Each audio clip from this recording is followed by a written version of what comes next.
Vaincre, seul mot d'ordre des Stéphanois hier soir. Lubomir Moravchik ici à la recherche du trèfle à 4 feuilles, synonyme de déclic, et tout près d'ouvrir le score sur ce centre de Philippe Tibeuf. Malheureusement, le Tchécoslovaque, comme contre Caen, touche une nouvelle fois du bois. Les Verts trouvent la faille à la 75e minute. Tibeuf ajuste d'Ussuyer, une super tête de croisée sur un centre de Sivbek. 2 points bienvenus pour les hommes de Saramagna qui laissent la lanterne rouge au Stade Rennais. Manqué, et puis surtout un match marqué par une agression dramatique de Dre aussi sur Clavelou qui s'est soldé par une fracture et une hospitalisation. Philippe Pouy au commentaire. Hazanovic au départ pour Oman Biyik, Zidane, Hazanovic et Zidane pour terminer. Un but splendide, un but qui récompense un joueur bourré de talent. 1-0 pour Canban. 60e minute, carton jaune pour Guéry. 66e minute, les Parisiens à l'attaque. Pérez lance Bravo sur la droite. Le centre de Bravo est détourné par Fernandez. Ricardo de la tête bat tranquillement d'Ussuyer. Un partout. C'est somme toute logique. 64e minute, nouveau carton jaune. Parisien cette fois. Nouvelle action du PSG sur la droite. Et reprise canon. À côté. 71e minute. Tir canon là aussi de Fournier. Carton jaune à Valdo. À quelques minutes de la fin de la rencontre, Bravo rate une superbe occasion de marquer le but de la victoire. Dre aussi met en corner. 87e minute et quelques cartons jaunes plus tard. Fernandez bouscule Yasser, pas méchamment, mais 2 cartons jaunes égale un carton rouge égale expulsion. Priou, entré 3 minutes auparavant, vient défendre son capitaine, normal. Sen vient envenimer les choses, ça c'est anormal. La suite en images. Il était une fois une belle soirée d'été qui s'est terminée par un match nul, un partout, 4 expulsions et 8 cartons jaunes. Vraiment une très belle soirée, comme on aimerait ne plus en revoir.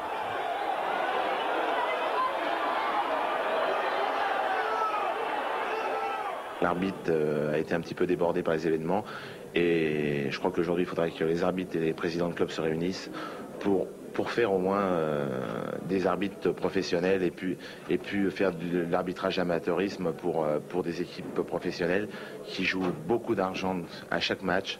Et je crois que là, il faut faire quelque chose. Je ne pense pas que ce soit un excès des ailes. Je pense que je fais en somme et en sorte d'appliquer le règlement. Car je pense que si tout le monde joue le jeu, eh bien, on verra moins de fautes, moins de contestations, moins de tacles par derrière. On verra moins de choses qu'on a vues ce soir et qu'on voit un petit peu tous les week-ends. C'est vrai qu'on a vu un mauvais match, que PSG a fait un match qui n'est pas le plus beau de la saison. Ça ira mieux la prochaine fois.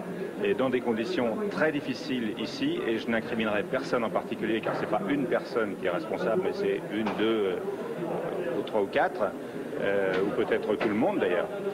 Dans ces conditions-là, on a fait match nul à Cannes, donc ça va. En plus, comme Châteauroux a fait match nul à Bordeaux.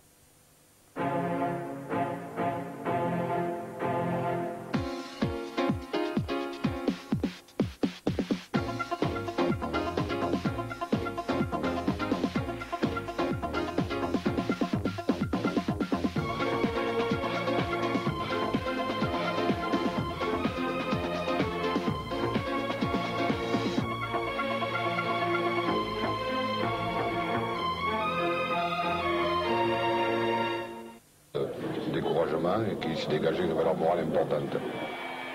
Photo de famille pour les nouveaux Canois, Côte, Oman Biyik et Priou. Hazanovic suspendu et resté en costume. Michiche lui est passé de Cannes à Nancy. Schoen est allemand et Marcel Husson, le nouvel entraîneur lorrain, compte beaucoup sur lui. Première occasion de la rencontre en faveur des Canois, mais la hausse d'Oman Biyik n'est pas encore bien réglée. 39e minute. Tir de Carmelo Michiche contré.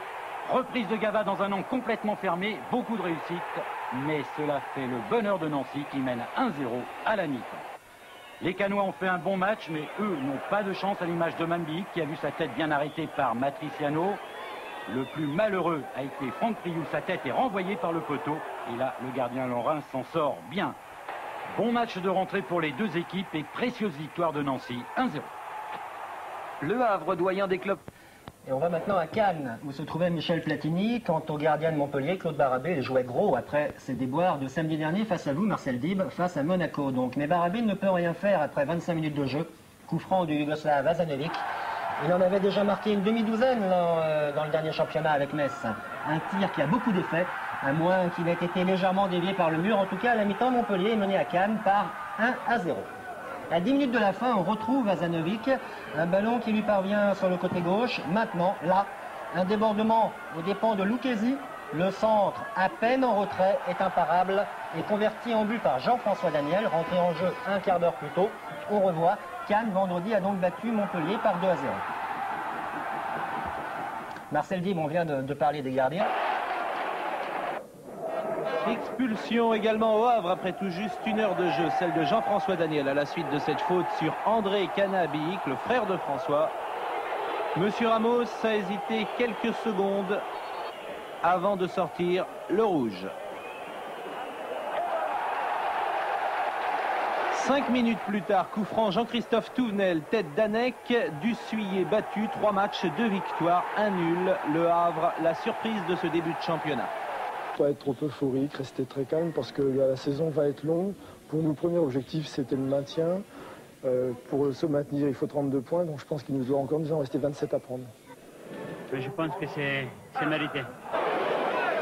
Cannes en jaune accueille Lille en bleu marine, 27e minute. Brisson sur la gauche, ouverture pour Da Silva, l'arrière latéral lillois, libre de tout mouvement, poursuit sa course et bat Dussuyer, 1-0 pour Lille.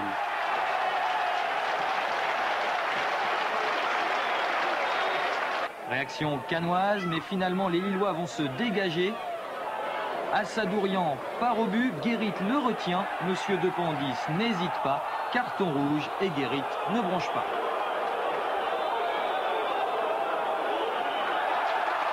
Deuxième mi-temps, Cannes cherche à égaliser. Durix en possession du ballon est vilainement crocheté par Fris Hansen.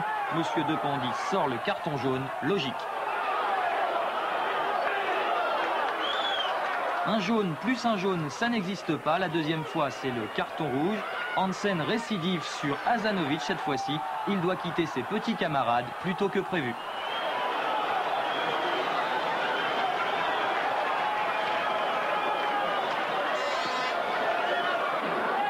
Il reste un quart d'heure à jouer. Débordement d'Alyosha Azanovic.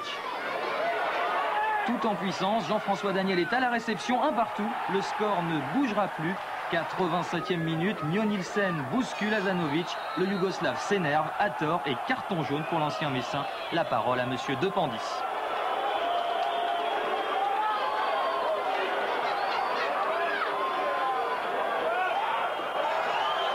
On ne peut être que satisfait des mesures de sévérité qui sont prises, qui nous ont été ordonnées. Je pense que c'est une bonne chose. Je pense que les joueurs sont également d'accord pour avoir moins de fautes et pour avoir plus de buts. Cannes recevait Monaco. Monaco, toujours invaincu à ce moment de la compétition, qui joue en gris et qui ouvre la marque par Christophe Robert, son premier but sous les couleurs monégasques, sur un centre de Sivé Baek prolongé par Ouéa. On joue depuis 24 minutes. Azanovic, à plusieurs reprises, va faire parler la poudre, mais Ettori, qui n'a pas encore 500 matchs à ce moment-là à son actif, Ettori est là et bien là. Sur le corner qui suit, c'est la tête d'Omambi qui met les deux équipes à égalité. On joue un peu plus d'une heure à ce moment-là. Et à la 63e minute, Cannes est revenu à la hauteur des leaders du championnat. C'est à ce moment-là que Azanovic frappe la transversale de Jean-Luc Ettori. Et comme tout réussi à la AS Monaco en ce début de championnat, sur les arrêts de jeu et sur une nouvelle montée de Sivé Baek, excellente recrue, Georges Weah marque son 5e but de la saison et donne son 4e succès à l'équipe monégasque. Une équipe monégasque régulièrement battue à l'extérieur, les Nancéens ne peuvent se permettre de lâcher le moindre point à domicile. 56e minute, Bertrand sert Zavarov au 20 mètres, contrôle en pivot et frappe du soviétique, 1-0 pour Nancy. Cannes essaie de revenir, mais sur ce contre de 100 mètres, Zitelli, bousculé, est à deux doigts de doubler la mise.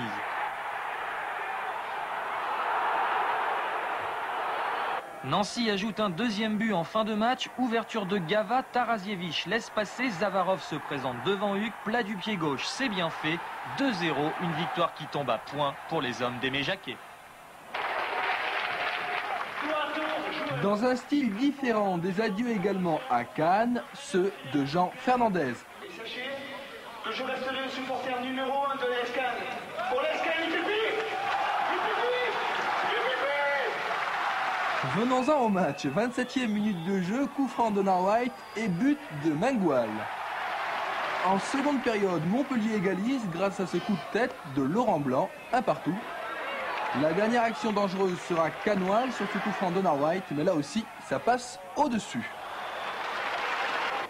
Bordeaux, Metz et le Palace, ça va venir, on enlève le frein à main. Avec un nouveau venu dans les buts de Manchester, Les Sillet, qui va être d'ailleurs le grand héros de cette rencontre, s'opposant ici à un coup franc de Andy Gray. À la mi-temps, au repos, 0-0 entre les deux équipes. Vous savez que samedi, ces deux équipes s'étaient quittées sur le score de 3-3 après la prolongation. Crystal Palace y croit encore, mais pas pour longtemps. Sur cette action de Neil Webb, Lee Martin met le ballon sous la transversale de son homonyme Nigel Martin et Manchester United remporte donc cette finale après que Robson ait vu son coup de tête heurter la transversale. Troisième coupe pour Robson, 7e pour Manchester United. Coupe de RFA maintenant. Philippe Montagnier, raison personnelle, Franck Sauzet quitte Marseille, 2 destinations possibles, Bordeaux ou Monaco, le club de Flottbest tiendrait la corde. Jean Fernandez a démissionné de l'AS Cannes, difficile de ne pas croire à une solution de rechange pour cet entraîneur apprécié, toutefois rien à filtrer. Question, quand l'avant-dernière défense du championnat, Rennes rencontre la plus mauvaise attaque de première division, Cannes, que se passe-t-il? Réponse, pas grand-chose, 15 minutes de jeu, tir de Mangual, Yard, trompé par le soleil, relâche le ballon, Laurent de la Montagne dégage comme il peut. Histoire de ne pas être en reste, son frère Patrick récupère le ballon, remonte tout le terrain, passe à Oman Bey qui échoue sur du Suyer, bien sorti.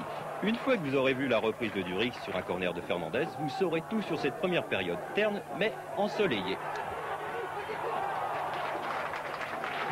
Deuxième période, les Rennais repartent à l'attaque par Patrick de la Montagne sur la gauche, mais une fois encore, Dussuyer bien placé stoppe la reprise d'Oman Beyik.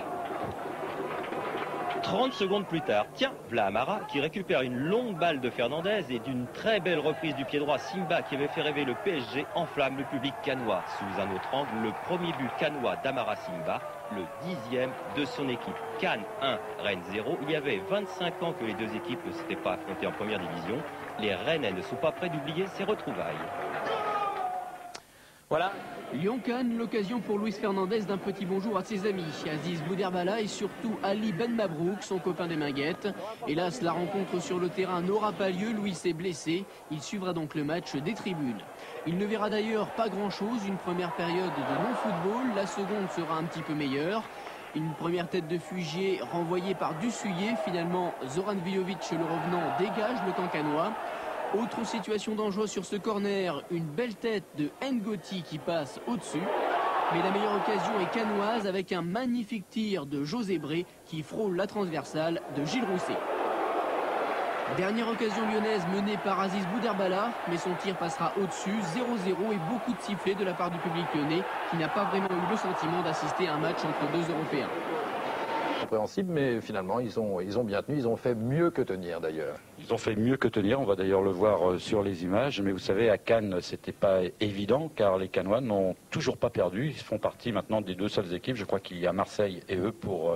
Et Rousseau Jean-Philippe Rousseau, il a bien joué. Oui, il était très bien, vous allez voir. On va voir ça, Cannes OM avec Philippe Pouy. Et Rousseau ? Si au lendemain du match de Coupe d'Europe à Marseille, on était plutôt dans le flou, hier soir apparemment tout était clair pour que la succession de Huard dans les buts de l'OM se passe sans problème, notamment pour le match retour face à Benfica.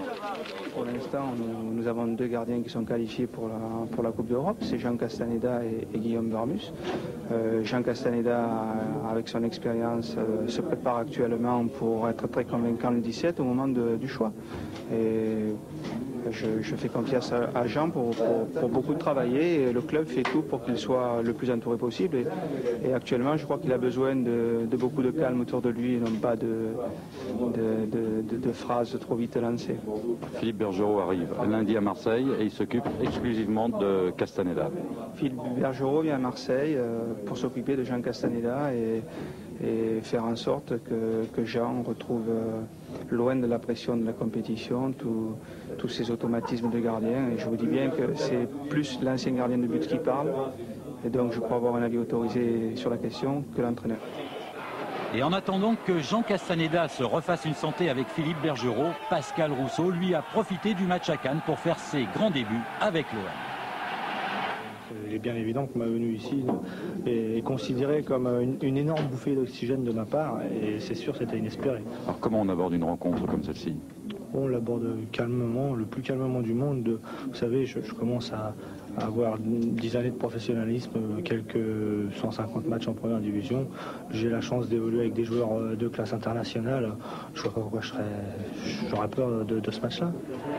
Et si en plus il avait été tenté de gamberger, Pascal Rousseau n'en aurait pas eu le temps. Il sera le premier Marseillais à toucher le ballon.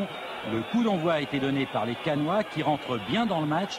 Action Rico-Durix, centre de Rico et bonne intervention de Pascal Rousseau.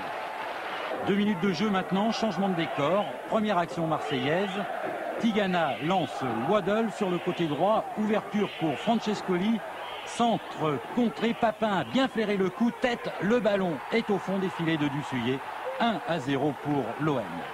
Ça ne pouvait pas mieux démarrer pour Marseille et pour JPP qui réussit là son 28e but de la saison. Mais les joueurs de Gérard Gilly ne savoureront pas très longtemps le plaisir de mener à la marque. 6e minute, Stopira en retrait pour Durix. Stopira se replace, Durix lui adresse le ballon, mais finalement c'est Alain Roche qui détourne et marque donc contre son camp. 1-1 après seulement 6 minutes. La suite de la première mi-temps est toujours aussi agréable mais nettement moins efficace malgré ce beau coup d'audace de Bruno Bellone qui est passé au-dessus des buts de Rousseau.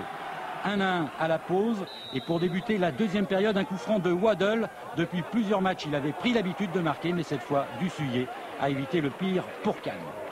Et puis, petit coup de chapeau à l'arbitre, Monsieur Bouillet. Là, il a été l'un des rares à voir que Moser avait touché le ballon de la tête et non du bras.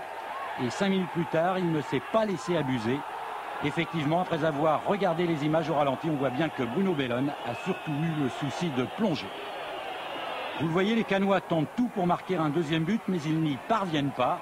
Stopira en retrait pour Bellone. Bonne frappe, mais bien détournée par Rousseau. 71e minute maintenant, touche de Germain. Talonnade de Francescoli. Germain a bien suivi, centre précis pour la tête de Philippe Vercruis. 2-1 pour l'OM. Les Marseillais se sont créés moins d'occasions que face à Benfica, mais à l'arrivée, ils ont marqué autant de buts. 77e minute, forcing de Cannes qui veut rester invaincu sur son terrain. Centre de Bellone, Rousseau détourne. Il y a le feu dans la défense marseillaise. Linaric récupère, son centre est dévié, il est passé derrière la ligne de but. Monsieur Bouillet donne donc le corner côté gauche. Regardez bien sur le corner. Stopira remet en retrait. Ravera, lui, ne se pose pas de questions. Lucarne, 2-2, ce sera le résultat final. Bonne opération pour Cannes et l'OM. Pascal Rousseau, lui, est heureux. Dans l'ensemble, ça s'est très bien passé. Alors finalement, si tout se passe bien, vous allez quand même pouvoir mettre sur votre carte de visite champion de France en 89-90 ? Bah oui, si tout se passe bien, oui. C'est assez paradoxal, comme je vous l'ai dit tout à l'heure, compte tenu de ce que je viens de vivre précédemment. Mais je vais tout faire pour aider l'OM si on m'appelle encore à garder les buts. En deuxième match consécutif au Parc des Princes, le Paris Saint-Germain a profité de la venue de Mulhouse, le 19e, pour se replacer dans la course à l'Europe. Malgré ce tir de Suzik dévié par Sanche sur le poteau, une rencontre bien terne jusqu'à la 78e minute et l'entrée de Simba à la place de Vujovic. Très exactement 15 secondes plus tard, débordement de Bosser sur la droite, centre et ciseaux retournés de Simba qui marque le seul but de la partie. Un but superbe d'Amara Simba qui fait preuve d'un incroyable culot pour négocier son premier ballon. Un but qui pousse un peu plus Mulhouse vers la deuxième division.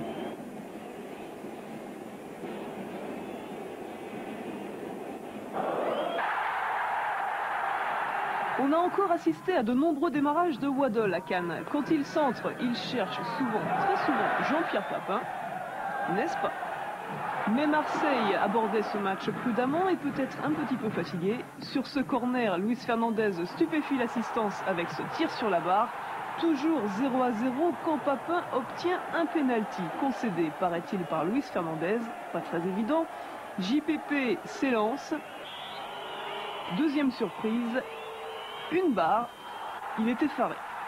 Et le match termine sans but. À Cannes aussi, on repart pour une demi-heure de prolongation et tout bascule en 10 minutes. Coup franc de Sauzet. Comment voulez-vous arrêter ça? 2 minutes plus tard, Waddle ne déborde pas pour une fois, mais glisse subtilement à Philippe Vercruis, ce qui se transforme en ballon de but. 2-0 pour Marseille. Dernière minute, Chris Waddle tout seul au milieu du terrain s'évade. Que faire devant le joueur le plus en forme du championnat quand il arrive tout seul sur vos buts, sinon s'incliner devant le troisième? Le seul club de deuxième division encore qualifié. Moi, c'est Mitterrand et pas la Coupe de France. Voilà. Pas d'autre alternative pour les Niçois de Carlos Bianchi que de prendre au moins un point à Cannes, mais pas de chance pour eux. Juste avant la mi-temps, suite à ce centre de Ravera et ce coup de tête de Sassus, Mingual récupère le ballon et marque d'une jolie frappe dans la lucarne de Pifto. En seconde mi-temps, et tandis que Cannes souhaite se mettre à l'abri, Yannick Stopira est victime en pleine course d'un plaquage. Saison terminée pour Stop. En fin de match, Nice par Bocandé et Langers jettera toutes ses forces pour égaliser, mais il est des soirs maudits, voyez plus tôt. Nice va devoir se battre et vivre dans l'angoisse jusqu'au bout.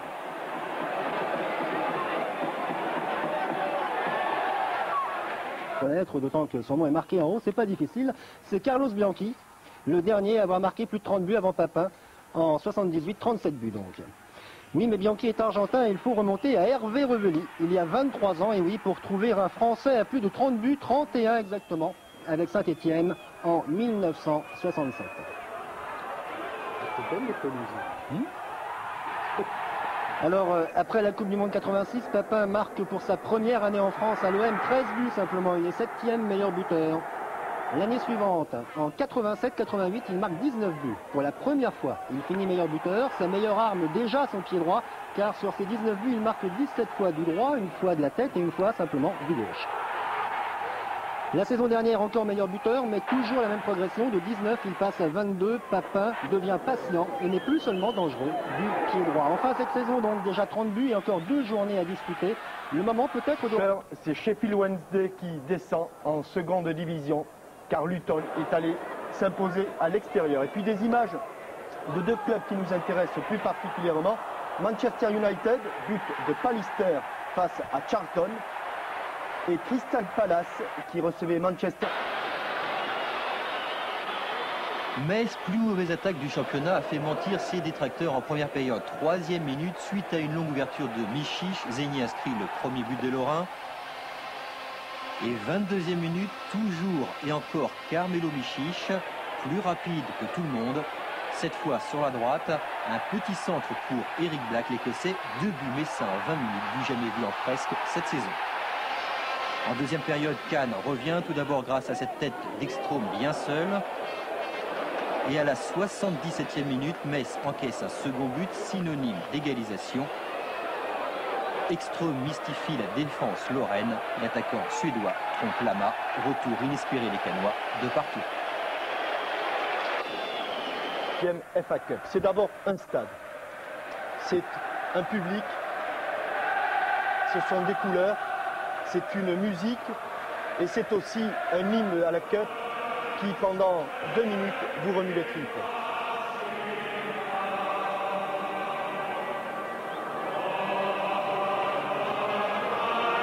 Problème pour cet effectif bordelais, on le savait avant, il fallait surtout pas qu'ils aient de blessés, et là c'est la preuve. Nous allons voir ça en votre compagnie, donc Cannes-Bordeaux, Pascal Pro. Fernandez salué par le public de la Boca. Luis trouve régulièrement ce public sa légitimité la plus forte. Il est vrai que les supporters ne l'ont jamais lâché. Bordeaux toujours sans Touvenel. Dogon évolue en latéral côté droit. Et cette absence sera peut-être décisive en juin prochain, tant Touvenel a manqué hier soir. 9e minute, Durix pour Bellone. Libre de tout marquage justement. Un premier tir repoussé par Bell. Durix a suivi et pousse le ballon. 1-0. Bellone au top, c'était d'ailleurs la soirée des Mexicains de 86 puisque Stopira et Fernandez ont également réalisé un grand match. On voit ça tout à l'heure, 25e minute, Bellone lancé par Daniel, il va pouvoir armer arrêt de Bell et Battiston met en corner. La demi-heure de jeu, interception, Fernandez dans sa moitié de terrain. Il y a Stopira parti hors jeu, c'est du moins l'avis de Jean Fernandez à l'issue du match. Bell sort, il ne dégage pas, Stopira récupère et marque du plat du pied gauche.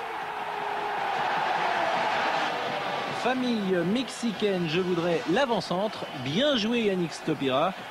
Mal vu évidemment Joseph-Antoine Bell qui n'est pas tout à fait coutumier de ce genre d'erreur. Il faut reconnaître qu'il y a eu des erreurs défensives du côté de Girondins de Bordeaux et puis je crois que Bordeaux d'habitude gagnait ses matchs sur les erreurs des autres équipes et nous on a profité de leur propre erreur. Seule action véritablement dangereuse des Girondins, tout à fait en fin de première mi-temps, une tête de Denbourg pour Jean-Marc Ferreri. Mais sa reprise de volée est détournée en corner par Dussuyer qui a 28 ans et bien des malheurs, s'affirme comme un très bon gardien de première division. Deuxième mi-temps, le masque de Goethals, il vient de sortir Dogon, remplacé par Paille, Durand glissant sur le côté droit. Famille mexicaine, je voudrais le fils maudit, séquence Fernandez et ça en tauromachie, ça s'appelle une Véronique. C'est bien, c'est bien. Fernandez au sommet durant 90 minutes dans sa nouvelle position de libéraux. En forme, on vous l'a dit, international, monsieur Platini. Le dernier quart d'heure, coup franc de Ferreri. Durix dévie de la tête pour Stopira. Bell dégage en corner. Bordeaux dangereux une seule fois en deuxième période, un peu comme en première période tout à l'heure. Un seul tir, celui de Bernard Pardo, par ailleurs le seul à échapper au naufrage. Fernandez, Jean a peur. 2-0 avec Bordeaux, ce n'est peut-être pas suffisant. Et puis, à la 88e minute, l'image de ce match. Fernandez sorti par Fernandez. Luis dans les bras de Jean. Mise en scène établie à l'avance pour convaincre public et médias. Nous, on s'aime, alors on s'embrasse. Ce soir, quand je suis sorti et que Jeannot m'a embrassé, j'étais fier de l'embrasser parce que c'est un garçon que j'aime beaucoup et puis j'ai pas non plus oublié qu'il m'a tendu la perche. Ce qui m'a fait énormément plaisir, ça a été le match de Luis. Il a eu un comportement exemplaire, il a joué, il a fait un super match. Et c'est vrai que bon, entre nous, maintenant on a tout oublié. J'ai voulu le montrer à tout le monde en le faisant sortir à 2 minutes de la fin et en l'embrassant. Et pendant que Luis et Jean s'aiment d'amour tendre sur le banc de touche, Bellone récupère de la tête un ballon devant Bell. Famille mexicaine, je voudrais le tireur gaucher. 3-0 pour Cannes. Et regardez qui a donné le ballon. Stopira d'un superbe extérieur du pied droit. C'est également bien joué de la part de Bellone qui intervient de la tête. Jean Fernandez est aux anges. Il salue le maire de Cannes, Michel Mouillot, à l'origine de la réconciliation cette semaine. Bellone embrasse sa fiancée. Les Fernandez sont heureux pour l'un, soulagés pour l'autre qui n'en finit plus de souffler. Goethals s'en va et au fond de ses pensées, Jean-Christophe Touvenel. D'abord à Brest, Touvenel nous a fait jouer à 10. Il n'a pas joué aujourd'hui. Et vous voyez très bien que quand Touvenel n'est pas là, nous jouons qu'avec un flanc. Et puis, il y avait un peu d'électricité sur la croisette. Premier accrochage au cours du match entre Pardo et Bellone. Ouais, on se retrouve après le match. Hein, il n'y a pas de problème, tu peux venir. Et à l'issue du match, qui vient retenir Bruno Bellone? Luis Fernandez, ça se calmera. Ouf, c'est fini. Fernandez peut souffler.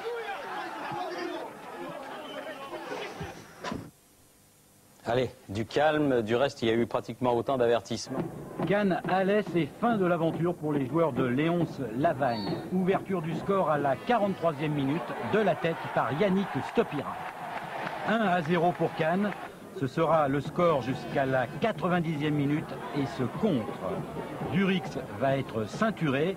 L'arbitre, M. Ramos, laisse jouer. Il a bien fait. Durix lance Bellone. La sortie de Palu ne peut éviter le but. 2-0 pour Cannes, euphorique depuis 8 jours. Enfin,